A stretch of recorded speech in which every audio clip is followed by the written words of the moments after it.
Hey everyone, welcome back. It's Chris. Today I'm drawing Tsunayoshi Sawada.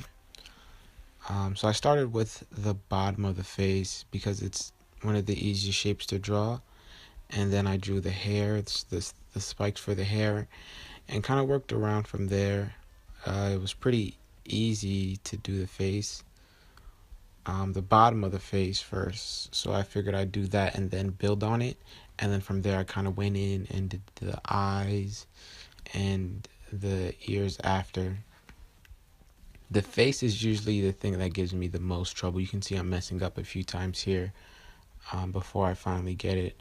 But after I get the face down, and again start with the bottom of the face because it's just easy to build on there. You do that, and then once I have that done, I draw his hood, and I just kind of work down from there. So I'm working top down, and of course you want to draw the face in the center of the paper that you're using, and then from there I just draw his arm and the rest of his clothes.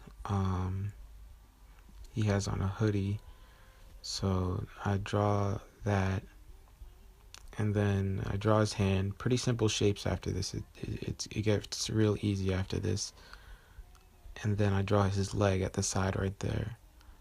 For the hand, I think the hand was actually probably the hardest part about drawing this picture, this big hand he has in front of him. And so I just drew a general shape, and I kind of drew how big I thought the finger should be, and then I went in and added detail.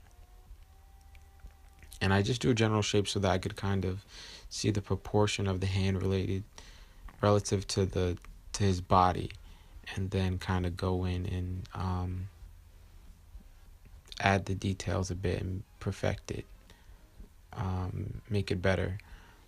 But once I go in, I draw the little lines on his gloves, and I just do it one finger at a time. Once you have the general shape down, it gets easier from there. So again, I'm just going in now and adding a bunch of detail to his hand.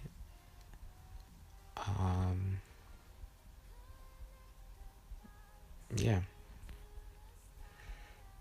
Then once you do that, you just want to draw the bottom of his leg right there. And now I'm just kind of going in and fixing little stuff that I messed up on. And now I'm drawing the fire around his hand, the little fire, and then the sparks coming off of that big flame on his hand, and then up to his head, and then of course to the other hand.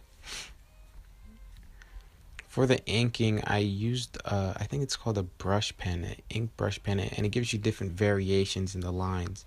I can see some lines are thin and some lines are wide, and you have a lot of control over it. So I really enjoyed using this. It gave me a lot of different shapes as far as thin strokes and wide strokes when I want to. It's almost like one of those cursive pens, one of those calligraphy pens. But it's really good. So I used that for the most part of the inking, and whenever I needed to fix some of the lines, if they weren't thick enough, or if they didn't they weren't crisp enough, I'd go in again with what I'm using now, the micro pen, the micro inking pen. I think it's called the Sakura micro inking pen. But yeah, I just used that to kind of fix up any of the lines that didn't come out too well, and just go in and fix them up. So for the fire, I used a light orange. You don't have to use the exact colors that I'm using, but just kind of ballpark it. Again, the colors never really have to be exact. Whenever you're really drawing, you don't want to be a perfectionist. You just want to try to get as close to the reference picture as possible. Because even my drawing relative to if you compare it to the drawing online, the reference photo, it's not the same exactly. You don't want to be a perfectionist, is what I'm trying to say, because you'll just be there for hours and hours adding very meticulous detail that no one's going to really see but you. So just try to get it right for the most part and focus on the things that matter to you. But once you get that initial sketch down, adding the color, adding the ink, all of that is a lot easier, especially when you get used to the medium that you're using, whether it be color pencil, marker, paint, whatever. But for his hand, I used a darker red. I'll list all the colors so you guys can know what I used. I used what did I use again? These are Copic's Sketch A set, the Sketch A Copic marker set. And when I did this light brown, actually, I did it, then I let it dry, and then I went over it again. If you see how it's kind of patchy in some areas, the colors are. Sometimes you just got to go over it twice, add a second coat, and it comes out nicer. For his hair, I just used a darker color to show the shadows. And then a dark gray there, and then his headphones, or whatever that is like a light gray with red. And then for the highlight on the headphones, I just put used a white color pencil for the red part on his headphones. Then I used a lighter orange for both his hoodie and the flame on his right hand. Just kind of worked my way down. And I actually used the same brown that I used for his hair on the shadow right here, the shadow on his hoodie. So just getting all the dark spots there.